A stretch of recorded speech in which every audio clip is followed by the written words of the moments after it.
Igor, I understand that on Tuesday, the interlocal agreement is going to be discussed on the commission about the Wekiva agreement. Can you tell me what your position is on the Wekiva Parkway? It's very difficult to answer this shortly, but I will give you the short answer. I am totally for the Wekiva Parkway as originally envisioned and laid out in the legislation that the Florida legislature passed. I'm concerned about what's happening now. The interlocal agreement seems fine, but to give you some background, there are some folks that got together a few years ago recognizing that State Road 46 is facing a dilemma. We need to widen it, but it goes through a critical wildlife corridor. What we need is to elevate that road so that wildlife can go back and forth. Well, that's an expensive idea. We also have this need to get some of this traffic that's going around Orlando taken care of.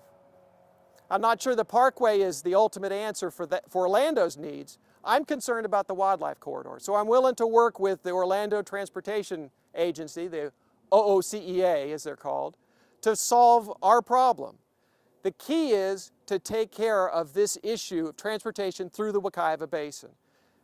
There's some stuff coming out now where they're talking about separating it into phases. And the first phase being that which takes care of 441's traffic needs, Mount Dora, bringing more folks from Orlando up to this area. I'm not sure that's the phase that needs to be first. I think the first phase needs to be the wildlife corridor, the transportation need through Sorrento, Mount Plymouth to Sanford. That's what I would advocate for first, and that's what I'm going to do at the public hearing that's coming up this week. Next week? The 27th.